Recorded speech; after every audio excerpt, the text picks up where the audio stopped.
शेतकरी मित्रांनो नमस्कार. वार आहे बुधवार, तारीख आहे 26 ऑगस्ट. तर 26 ऑगस्टला महाराष्ट्राच्या कोणकोणत्या भागात पाऊस असणार आहे? तर व्हिडिओ शेवटपर्यंत पहा. आपापल्या जिल्ह्यांची नावे, गावांची नावे कमेंट बॉक्समध्ये सांगा. तरच तुम्हाला समजेल तुमच्या भागात काय परिस्थिती आहे आत्ता सध्या पावसाची. कारण बरेचसे शेतकरी पावसाची अचूकतेने वाट पाहत आहेत. शेतकरी मित्रांनो, आपण जर बुधवारी 26 ऑगस्टला जर बघितलं तर आपल्याला इथे आपण बघू शकता सावंतवाडी, मालवण, त्याचबरोबर पूर्णम, त्याचबरोबर इथे जर घरगुटी परिसर जर बघितला तर या भागात देखील थोड्याफार प्रमाणात पाऊस दिसत आहे बुधवारी 26 ऑगस्टला. त्याचबरोबर आपण जर चिपळूण परिसर बघितला, खेड, दापोली, दाभोल, त्याचबरोबर मंडणगड, महाड, महाबळेश्वर, लवसा, माणगाव, हरिहरेश्वर, नागठाणे, लोणावळा, लवसा, कर्जत, हा परिसर जर बघितला, कुळगाव, बदलापूर, मुंबई, ठाणे, नवी मुंबई, वसई, विरार, शहापूर, तर या भागात रिमझिम पाऊस आहे. जास्त काय पाऊस नाही या परिसरात. त्याचबरोबर घोटी, त्र्यंबकेश्वर, खंडाळा, नाशिक, दिंडोरी, पेठ हा परिसर जर बघितला तर या भागात देखील आपल्याला काही प्रमाणात पाऊस दिसत आहे. जास्त नाही आहे पण रिमझिम पाऊस हा असणार आहे. त्याचबरोबर आपण जर नामपूर, मालेगाव, सटाणा, चांदवड, मनमाड, नांदगाव, येवला, निफाड, कोपरगाव, वैजापूर, खेर्डी, खेड, त्याचबरोबर चाळीसगाव, पाचोरा, शेवगाव, जामनेर, पारोला, त्याचबरोबर अंबळनेर, त्याचबरोबर चापोडा, जळगाव, भुसावळ, येवल, बोदवड, त्याचबरोबर आपण जर जामनेर परिसर बघितला, शेवगाव, त्याचबरोबर भोकरदन, फुलंब्री, छत्रपती संभाजीनगर, खिर्डी, गंगापूर हा जर परिसर जर बघितला तर या भागात आपल्याला म्हणजे ढगाळ वातावरण दिसत आहे.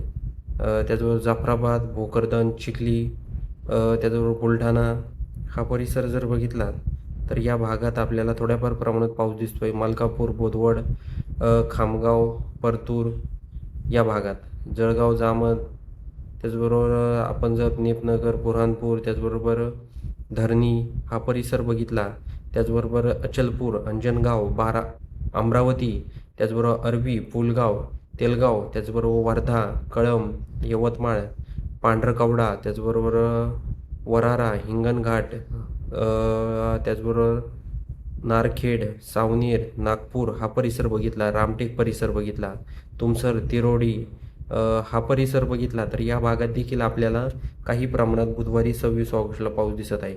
आपण जर इथे जर बघितलं तर इथे अरबी, तेलगाव, पुलगाव, अमरावती, त्याचबरोबर नियर, यवतमाळ, कळंब, पांढरकवडा, त्याचबरोबर उन्नूर, त्याचबरोबर वरारा, चंद्रपूर, राजुरा, असिफाबाद, उमरेड, चिमूर, भंडारा, तुमसर हा परिसर बघितला, तिरोडी, बालाघाट, गोंदिया, आमगाव, देवरी हा संपूर्ण परिसर जर बघितला तर या भागात देखील बुधवारी आपल्याला पाऊस दिसत आहे. इथे गडचिरोलीमध्ये, चामोशीमध्ये, गोडपिंपरीमध्ये देखील चांगल्या प्रमाणात पाऊस होणार आहे. चंद्रपूरमध्ये देखील पाऊस आहे. असिफाबाद, निर्मळ, आदिलाबादमध्ये देखील काही प्रमाणात पाऊस आहे. आपण जर हिंगोली, जिंतूर, नांदेड हा परिसर बघितला, पुसद, अरणी, उमरखेड या भागात देखील आपल्याला काही प्रमाणात पाऊस दिसत आहे. नांदेड, परभणी, अहमदपूर, उदगीर, परळी, लातूर, केज, माजलगाव, परतूर, अंबड, बीड, बार्शी, धाराशिव, जामखेड, कर्जत, इंदापूर, अकलूज, पंढरपूर, विटा, ईश्वरपूर, सातारा, त्याचबरोबर बारामती, दौंड, शिरूर, अहिल्यानगर, मनसर, पुणे हा संपूर्ण परिसर जर बघितला तर या भागात आपल्याला फक्त ढगाळ वातावरण दिसत आहे, पण कुठलाही पाऊस आपल्याला बुधवारी 26 ऑगस्टला दिसत नाही आहे. त्याचबरोबर आता हे वातावरण जे पहिल्यापासून आहे, बऱ्याचशा वातावरणामध्ये ढगाळ वातावरण आहे, काही भागात वादळी वातावरणाचं देखील प्रमाण असणार आहे. त्याचबरोबर शेतकरी मित्रांनो, तुम्ही कोणत्या गावातून, शहरातून आपले व्हिडिओज पाहतात हे आम्हाला कमेंट बॉक्समध्ये नक्की सांगा. चॅनलवर नवीन असाल तर चॅनलला लाईक, शेअर, सबस्क्राईब करायला विसरू नका. भेटूया अशाच माहितीपूर्ण व्हिडिओसह. तोपर्यंत नमस्कार.